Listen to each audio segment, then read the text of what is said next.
الشيطان الرجيم بسم الله الرحمن الرحيم وصلى الله على سيدنا ونبينا محمد وآله الطاهرين اللهم صل على Muhammad wa ali Muhammad. Assalamu alaikum, dear brothers and sisters.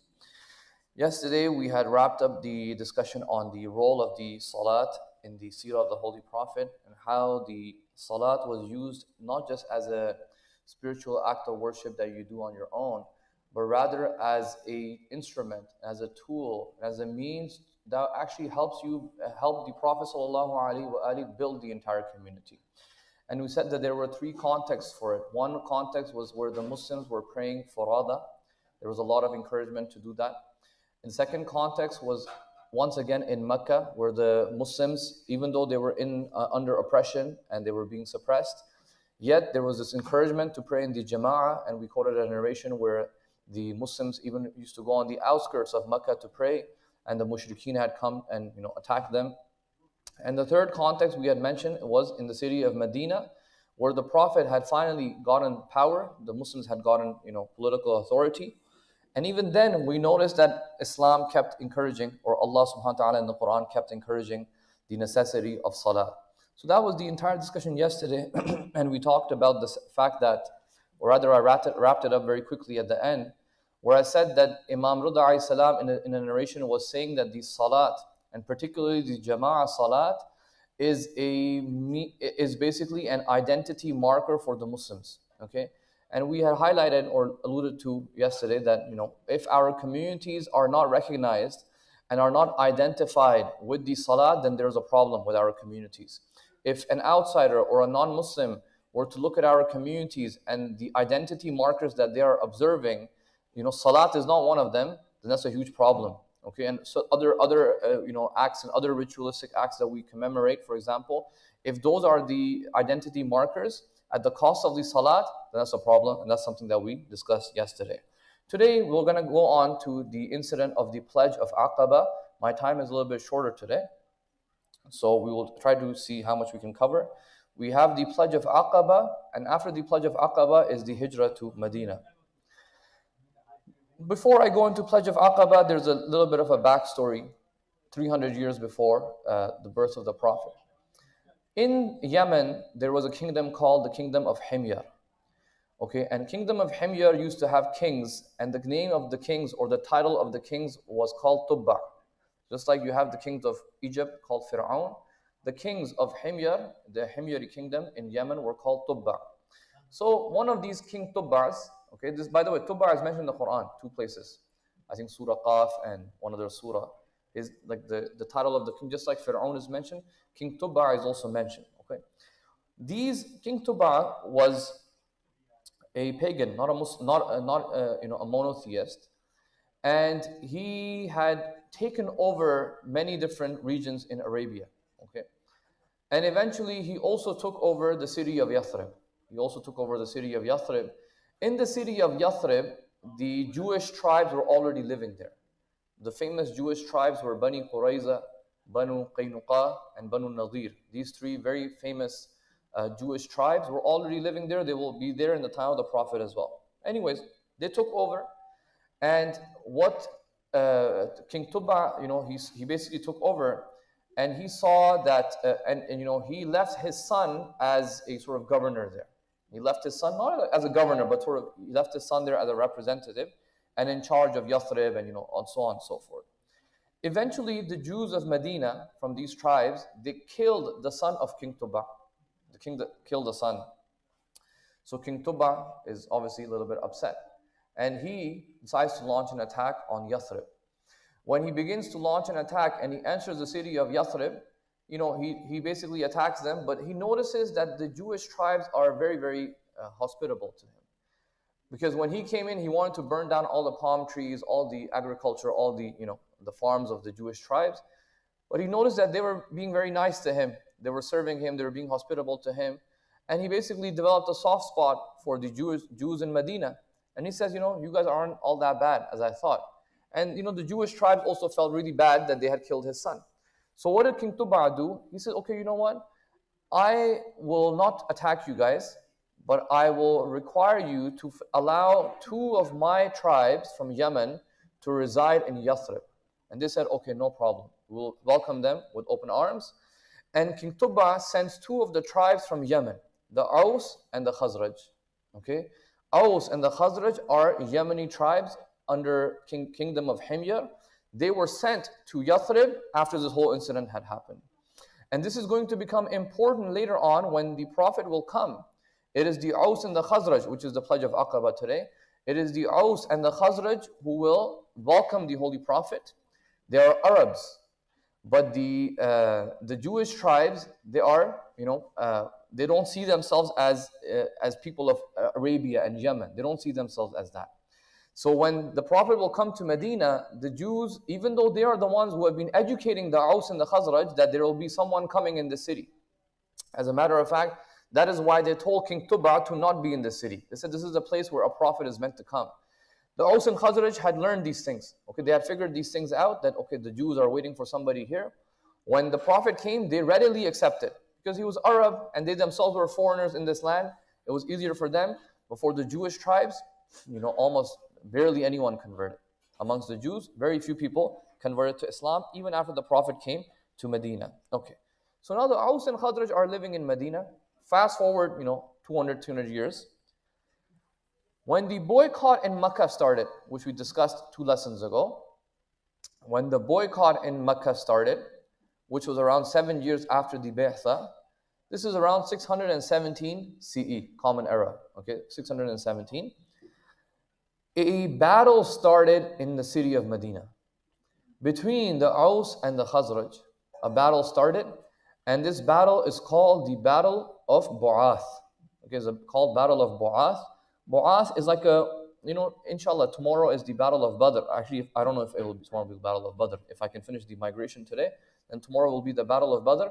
But in the battles, inshallah, I'm hoping that we can set up a projector because I want to show the battles on a map, on Google Maps, because that's when you guys will actually be able to visualize what on earth was happening in these battles. But inshallah, when you see the maps, you will see that Bani Qurayza used to live in the southeast of Medina. In the southeast of Medina, there was this village called Ba'ath. That is where this battle happened. For example, Imam Hadi alayhi salam is also born in that region, in Ba'ath. Okay, later on when he's born over there. In this battle, the Aus are supported by the Banu Qurayza and Banu Nadir. So the Jewish tribes, they're being supported. And the Khazraj are also being supported by some other tribes and some of the Bedouins. There is one individual from the Khazraj who remains neutral, and his name is Abdullah ibn Ubay. Ibn Ubay, okay? Ibn Ubay will become the most famous munafiq in the history of Islam. Right now, he's just part of the Khazraj, or part of the Khazraj, yeah? When the Prophet will come, he will become a Muslim, but he will become the main munafiq, okay? Why? He remains neutral here. And after the Battle of Bu'as ended, he was expecting to become the leader in Medina. He was expecting that the Aus and Khazraj will see him as the leader. And when that did not happen, he basically becomes a munafiq. He remains neutral. They fight. They fight for a good 3 years. The Aus and the Khazraj fought for 2 or 3 years. And what happened at the end, they say the Aus was victorious, but in reality, even though they were victorious, it was a bit of there was no real truce that actually happened. They basically just exhausted themselves. They exhausted themselves. They were unable to continue fighting, and there was like this, awkward truce, if you want, awkward silence between the Aus and the Khazraj. And the thing is, they were all basically mostly youth left. The elders had killed themselves, each other in the fights. The elders, the seniors of the community of Aus and Khazraj, of the tribe, they had fought and they had killed themselves, and only the youngsters were left. The youth were left. Now these youth, the battle is ended, they're basically without a leader now. They don't have any leader, and they're sort of careful of, like, they don't want to pick anyone from the Khazraj, and the Khazraj don't want to pick anyone from the Aus. What do? Look at how it's working. The battle of Bu'as ended. This is the situation the Aus and the Khazraj are in, and the boycott in Mecca also ends 3 years later, same time. That year in Hajj, the Khazraj basically enter into Mecca for Hajj. And the Prophet ﷺ, this year in Hajj, he decides to preach Islam to foreigners. Usually he would preach to the Quraysh, And sometimes he would preach to, let's say, the Hawazin and whatnot, mostly to the Quraysh. This year, because the Quraysh had become fed up with him, and Hazrat Abu Talib had also passed away, and the Prophet did not have any protection except Mut'im bin Adi, that we have already discussed these things. He basically started to preach to foreigners to see whether there's opportunity outside of Mecca. And there he met 6 men from Khazraj near a place called Aqabah. This is a place near Mina, near Mina, Aqabah. What happens is, these 6 men from Khazraj, they observe the Holy Prophet and they see that, this man is going from different, clans to clans, speaking about something. So they go to him and they hear him out. And he introduces to them Islam. He says, look, I am a prophet, a messenger of Allah subhanahu wa ta'ala.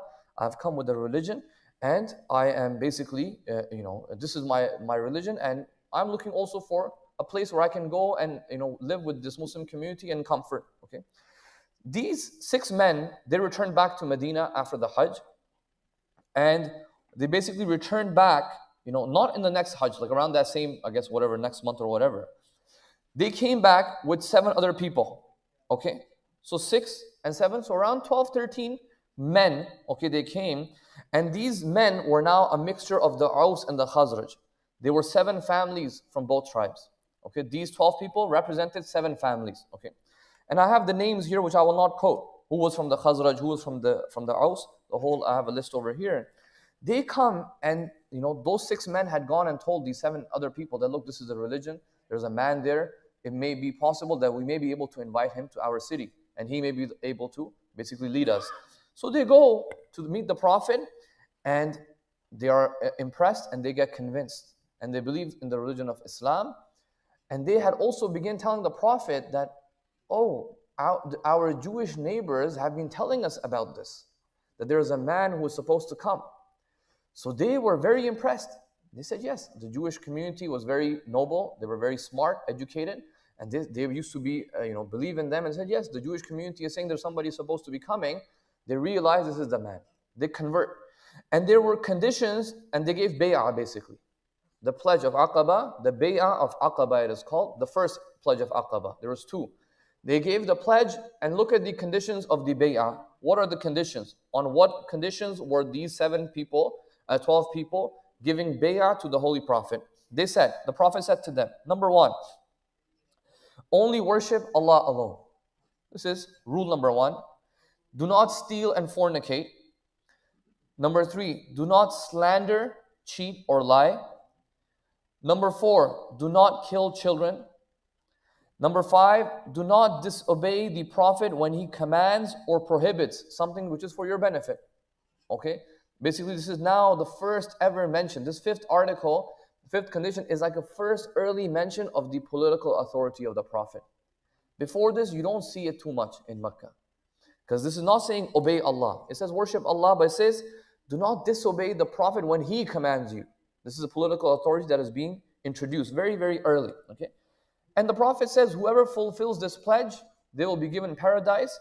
And whoever breaks it, that is between them and Allah subhanahu wa ta'ala. Allah will take care of them. Okay? When this pledge is made, they go back to Medina, and the Prophet sends Mus'ab bin Umair, who I've also already mentioned a couple of times. He sends Mus'ab bin Umair, who's around in his 20s, and he sends him as an ambassador to the city of Medina. He says, Mus'ab, you have to go and represent. Okay, these people are new converts to Islam. Somebody has to teach them the rules of Salat. Salat had become wajib by then, for example. Wudu, lead the general congregation, for example. Mus'ab basically goes there, and he becomes the first ambassador of Islam, which is representing the Prophet in the city of Medina. And he becomes the first individual who also led the Jummah Salat. So he tells the Prophet that, the Saturday is for the Jews in the city, Sunday is for the Christians. What should we do? The Prophet says, choose the day of Friday, and introduces to him what you have to do on Friday, which is the Friday prayers. So he actually the first one to lead the Friday prayers, as the Prophet had commanded him to do so.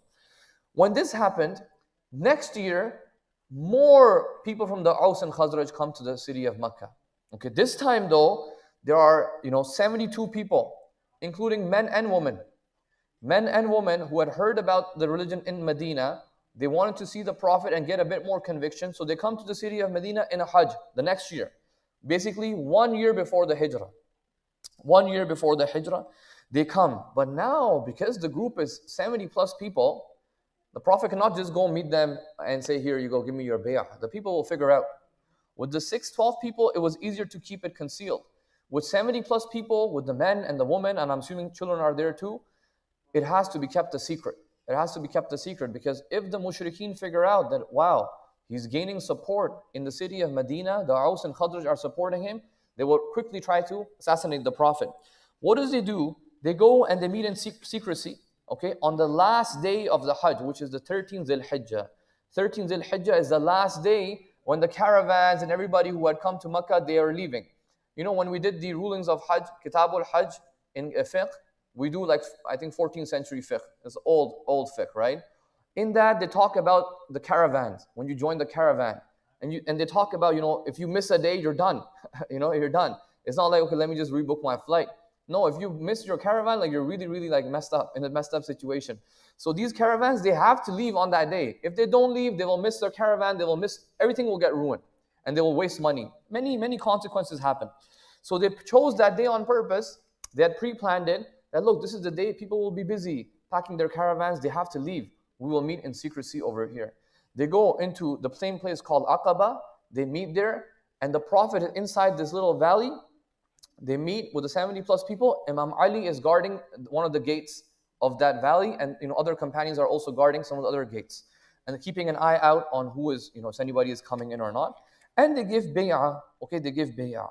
After this bay'ah, the Prophet appoints 12 nuqaba, 12 sort of leaders.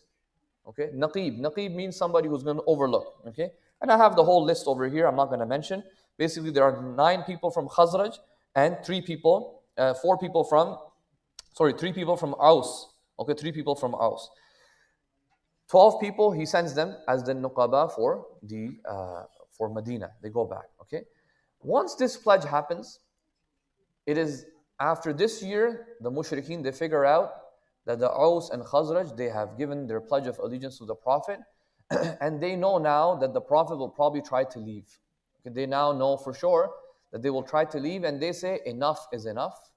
Now we must definitely come together and assassinate the Prophet.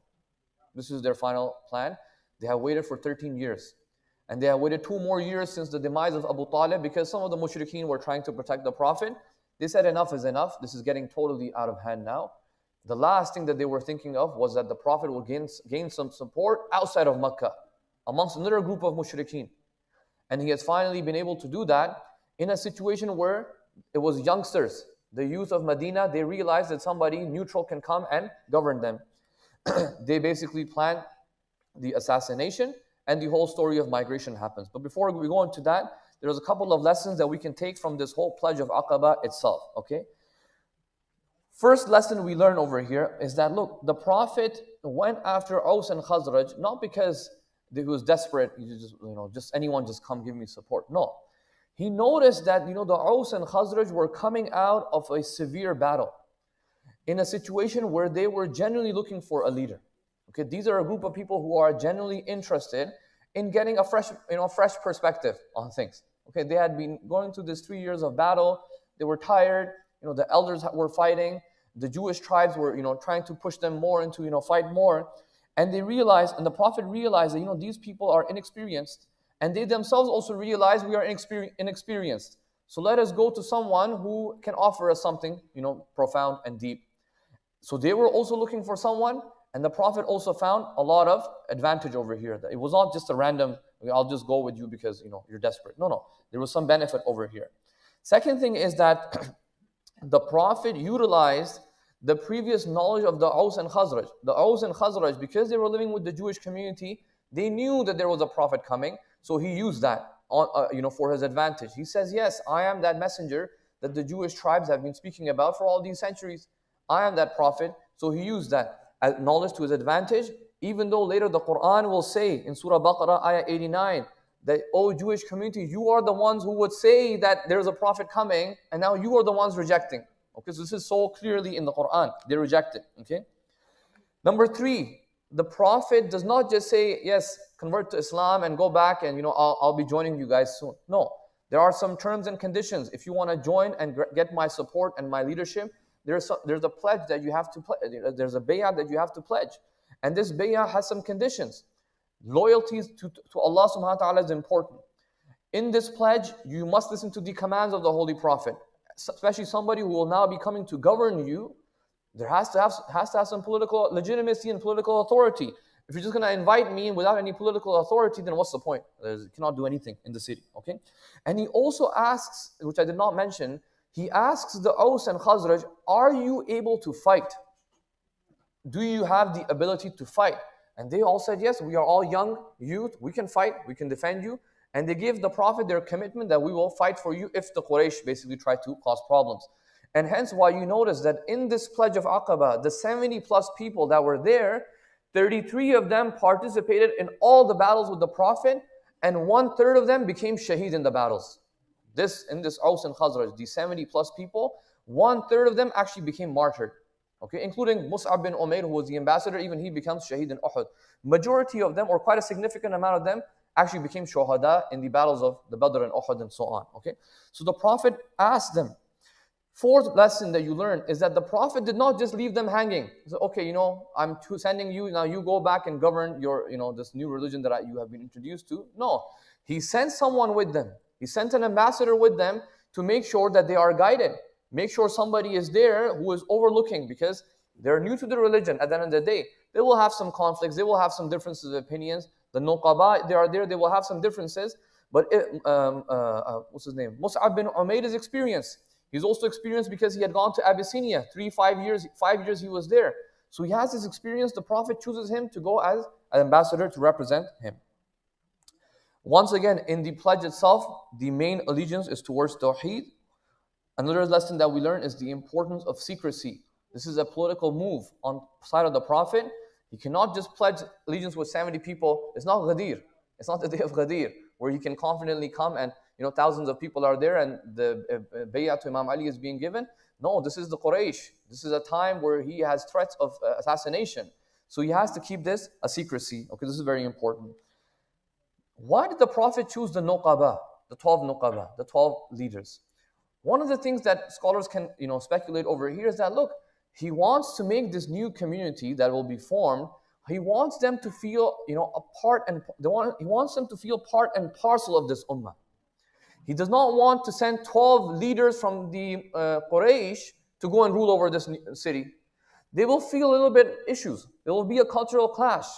After the migration, there's a lot of narrations that we can see where there is a cultural clash that will happen between the Quraysh Muslims, the Muhajirin and the Ansar. Some of the cultural clashes I cannot even mention off the minbar because it's so pretty interesting. Later on I can discuss. Clashes in marriage and divorce and these type of cultural clashes, culture in Islam, this is happening since that time, right? Some saying we marry women like these. Some say, no, we don't like men like this. Why are they divorcing us like this? And the Prophet will have to manage these problems. These are cultural clashes that will happen in Medina, okay? So likewise, Prophet is sending 12 leaders from the Aus and Khazraj because they are the ones who are familiar with their psyche. They are the ones who are most familiar with how their mindset works in the city of Medina. If you just send 12 people from the Quraysh or even 2 people from the Quraysh, that these people will go rule you, they would feel very, as if what's going on? Like, we are the ones, it's our city, you should give us the authority. So he makes them feel inclusive. This is a very key sort of practice in community building. Make people feel inclusive in the community. Give them responsibilities so they feel a sense of ownership, okay? One other thing that I want to mention here. When the second pledge of allegiance is given, there's a companion named Sa'ad bin Ubadah. Okay? Sa'ad bin Ubadah, who was there. And, when the Muslims are leaving, so these Aus and Khazraj, when they are leaving back, the Quraysh, they figure out that, wow, they have given allegiance and they are now going. So some of the mushrikeen go and chase after these Muslims, the Aus and Khazraj, but they leave. But they are able to arrest Sa'ad bin Ubadah. Okay, who will become a very prominent companion. Okay, this Sa'ad bin Ubadah, by the way, is the same one who will initiate Saqifa from the Ansar. And when Abu Bakr becomes the Khalifa, he will be upset and he will not give allegiance to Abu Bakr. Umar will ask Abu Bakr to kill him, Sa'ad bin Ubadah, but he says Sa'ad bin Ubadah is sick and he's not causing us problems, so just leave him. So that 1 year that he lived, Sa'ad bin Ubadah, he actually did not give allegiance to Abu Bakr. But he passed away. He passed away or he was killed, I'm not sure. I think he passed away. That same Sa'ad bin Ubadah, look, try to understand these things. This is a person from Aus and Khazraj giving pledge of allegiance to the Prophet, will be participating in all the battles. That's why, it's very important to understand, like Saqifa, the Battle of Jamal, these things, when they happened, you can imagine the confusion of the Muslims. These are the people, Talha, Zubayr, in the Battle of Uhud. Talha, Zubayr would say in the Battle of Jamal, look at the marks on my bodies, the scars. Here, this one I got this on Uhud. I got this in Khaybar, in Khandaq. They had scars on their bodies. They were defending as well, the Prophet, okay? So it was very easy to use these tricks, tactics and to confuse people. Sa'ad bin Ubadah is arrested. Sa'ad bin Ubadah is arrested and he is brought back into the city of Mecca, and the Quraysh, start hitting him. They beat him up, and he is looking at the Muslims. I just gave you guys allegiance. Come and defend me. Come and defend me at least. The Muslims did not do anything. They let him get hit, basically. They let him get hit. And, the lesson I want to mention over here is this. Look, it's all, this activism that we really love, and hayhat minna dhillah, stay away from humiliation. Yes, 100%. Islam does not permit, actually, does not allow Muslims to be humiliated. Not allowed. Haram. But there are always certain circumstances where you may have to make some exceptions. These are examples. The reason why I keep emphasizing Mecca is an era of oppression and persecution, and there's no power. I'm mentioning this because there are many exceptions being made. There are exceptions being made for the greater cause, for greater advantage, for greater benefit.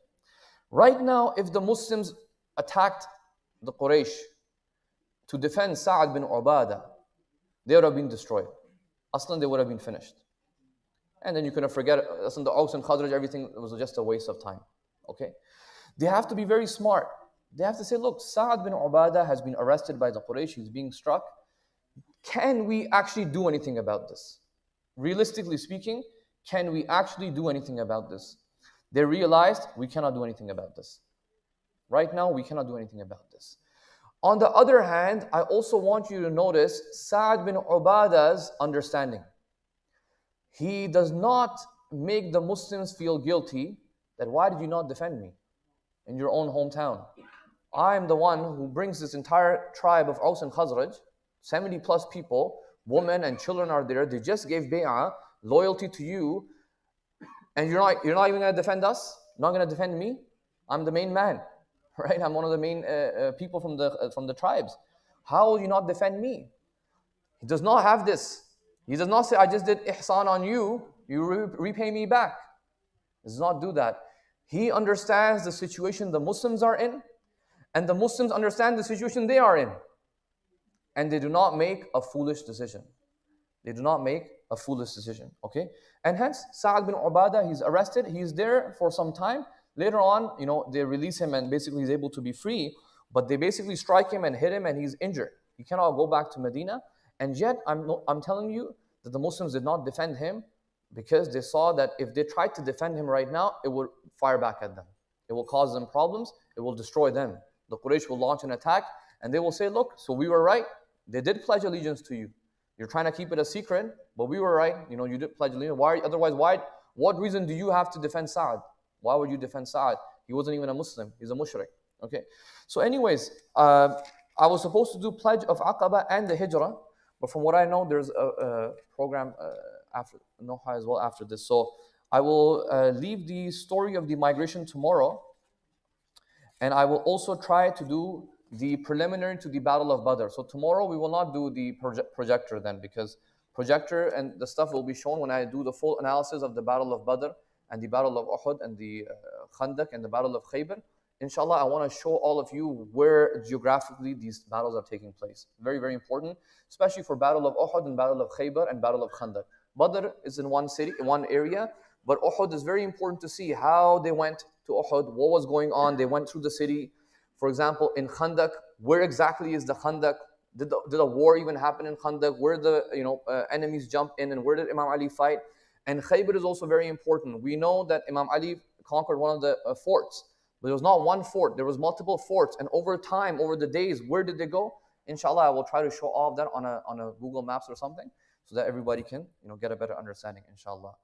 وصلى الله على سيدنا ونبينا محمد وآله الطاهرين